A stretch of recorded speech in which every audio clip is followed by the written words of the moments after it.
ہم نے بیان کیا تھا کہ خواجہ غریب نواز معین الدین حسن چشتی ثم اجمیری رحمۃ اللہ تعالی علیہ نے آپ نے فرمایا کہ 5 چیزوں کا دیکھنا عبادت، جن میں سے ہم نے 2 بیان کی تھیں۔ اب تیسری بات جو خواجہ غریب نواز رحمۃ اللہ علیہ فرماتے ہیں کہ علماء کرام کی زیارت کرنا، علماء کرام کو دیکھنا عبادت ہے۔ آج لوگ علماء کرام سے گھن کھاتے ہیں، آج علماء کرام کو اچھی نظروں سے دیکھنا پسند نہیں کرتے ہیں۔ آج یہ سمجھتے ہیں کہ یہ علماء تو کچھ جانتے ہی نہیں، یہ تو کرتا پاجامہ پہننے والے بے علم ہیں، لیکن آپ کو معلوم نہیں یہ سب کچھ جانتے ہیں، لیکن ہاں یہ بے وجہ نہیں بولتے ہیں، اور جب بولتے ہیں تو قاعدے قرینے کے ساتھ بولتے ہیں، اور ایسا بولتے ہیں کہ پھر دوسرے کی بولتی کو یہ بند کر دیتے ہیں۔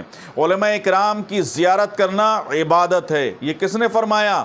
میں نہیں کہہ رہا ہوں، بلکہ خواجگان خواجہ معین الدین چشتی اجمیری رحمۃ اللہ تعالی علیہ فرما رہے ہیں، اور فرماتے ہیں کہ آپ نے ارشاد فرمایا کہ جو شخص کسی عالم دین کی طرف محبت سے دیکھتا ہے تو اللہ تعالیٰ ایک فرشتہ پیدا فرماتا ہے جو قیامت تک اس کے لیے بخشش کی دعائیں کرتا رہتا ہے۔ سبحان اللہ۔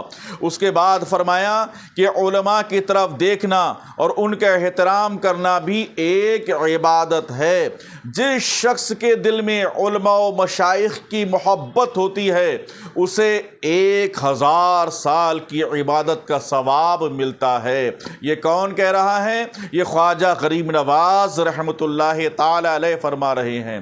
اگر اسی حالت میں یعنی بتایا کہ اسے علماء و مشائخ کی محبت ہوتی ہے تو اسے 1000 سال کی عبادت کا ثواب ملتا ہے۔ اگر اسی حالت میں اس کا انتقال ہو جائے تو اللہ تعالیٰ اسے جنت میں علماء کا درجہ عطا فرماتا ہے، جس کا نام علیین ہے۔ رسول اکرم صلی اللہ علیہ وسلم نے بھی علماء سے محبت اور ان کی خدمت کا بڑا ثواب بیان فرمایا ہے۔ فتاوی ظہیریہ میں ہے کہ رسول اکرم صلی اللہ تعالی علیہ وسلم نے ارشاد فرمایا کہ جو شخص علماء کے پاس آمد و رفت رکھے، یعنی ان کے پاس آنا جانا رکھے اور کم سے کم 7 دن ان کی خدمت کرے تو اللہ تعالیٰ اس کے سارے گناہ بخش دیتا ہے اور 7000 سال کی نیکیاں اس کے نام اعمال میں لکھ دیتا ہے۔ پھر یہ حکایت بیان فرمائی کہ پہلے زمانے میں ایک شخص علماء و مشائخ سے بہت حسد اور نفرت کرتا تھا اور انہیں دیکھ کر منہ دوسری طرف پھیر لیتا تھا۔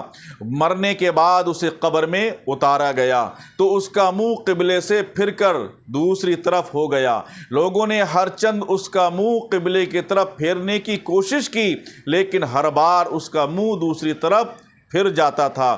اچانک غیب سے آواز آئی، مسلمانوں، اس کا منہ ہرگز قبلے کی سمت نہ ہوگا، کیونکہ یہ شخص اپنی زندگی میں علماء یعنی علماء کرام و مشائخ اعظام کو دیکھ کر ان کی طرف سے اپنا منہ پھیر لیتا تھا۔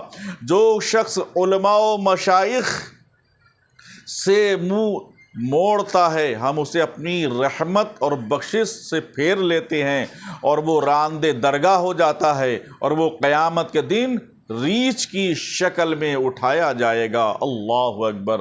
سرکار خواجہ غریب نواز رحمۃ اللہ تعالی علیہ نے فرمایا کہ خانہ کعبہ کا دیکھنا بھی عبادت ہے۔ سرکار خواجہ غریب نواز نے حدیث پاک کی روشنی میں ارشاد فرمایا کہ خانہ کعبہ کی طرف دیکھنا بھی عبادت ہے۔ رسول اکرم صلی اللہ علیہ وسلم نے خود اس کا ثواب بیان فرمایا ہے۔ فرماتے ہیں کہ جو شخص دلی خلوص اور احترام کے ساتھ خانہ کعبہ کی زیارت کرے گا وہ عبادت میں داخل ہوگا، اس کی اس زیارت کے عوض 1000 سال کی عبادت اور حج مقبول کا ثواب اس کے نام اعمال میں لکھا جائے گا اور اسے اولیاء کے زمرے میں شمار کیا جائے گا۔ پیر و مرشد کی زیارت کے بارے میں آپ نے فرمایا یہ 5ویں بات ہے کہ پیر و مرشد کی زیارت۔ پھر سرکار خواجہ غریب نواز نے فرمایا کہ پیر و مرشد کی زیارت کرنا اور ان کی خدمت بجا لانا بھی ایک بہت بہت بڑی عبادت ہے۔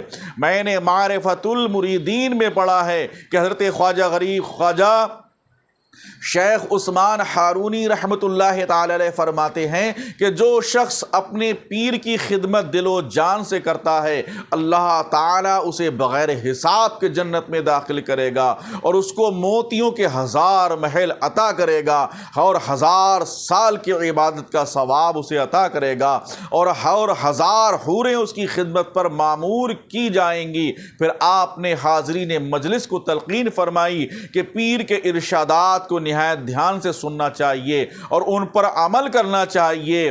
نماز، روزہ، اوراد و وظائف جو بتائیں ان کی پابندی کرنا لازم ہے، اور پیر و مرشد کی خدمت میں متواتر حاضر ہونے کی کوشش کرنا چاہیے۔ لیکن پیر ایسا ہونا چاہیے جو نماز کا پابند ہو، پیر ایسا ہونا چاہیے جو عالم دین ہو، پیر ایسا ہونا چاہیے جو شریعت مصطفیٰ کو اچھی طریقے سے جانتا ہو، پیر ایسا ہو جس کا سلسلہ سرکار غوث اعظم سے لے کر سرور کائنات صلی اللہ علیہ وسلم تک پہنچتا ہو۔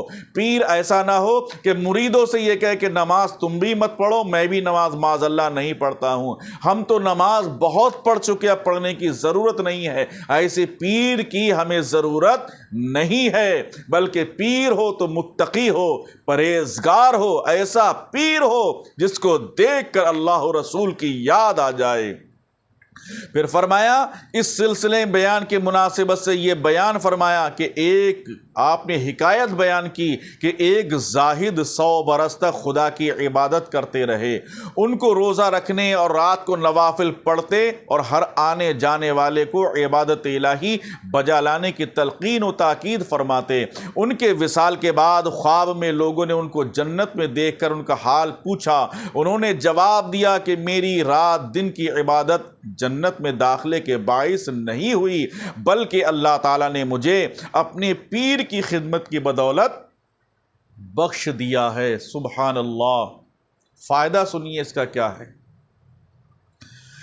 اتنا بیان کر کے سرکار خواجہ غریب نواز رحمۃ اللہ تعالی علیہ رونے لگے، آنکھوں سے آنسو جاری ہونے لگے، اور فرمایا کہ قیامت کے دن اولیاء، صدیقین اور مشائخ طریقت کو قبروں سے اٹھایا جائے گا تو ان کے کندھوں پر چادریں پڑی ہوں گی، اور ہر چادر کے ساتھ بڑی پیاری بات آپ نے بیان فرمائی، چادر کے ساتھ ہزاروں ریشے لٹکتے ہوں گے، چادر کے ریشے لٹکتے ہوں گے۔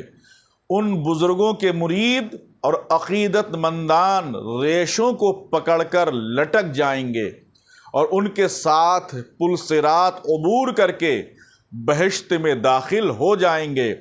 اس کے بعد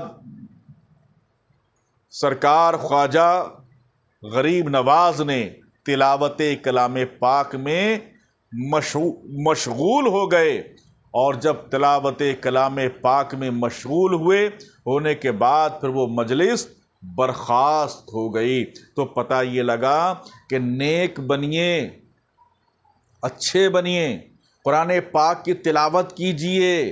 خواجہ غریب نواز رحمۃ اللہ علیہ تو قرآن پاک کی تلاوت بیان کرتے، تلاوت فرماتے اور اس کے فوائد بیان فرماتے۔ رب قدیر کی بارگاہ میں دعا ہے کہ خالق کائنات ہمیں اور آپ کو قرآن عظیم کی صحیح طریقے سے قرآن پاک کی تلاوت کرنے کی توفیق رفیق عطا فرمائے۔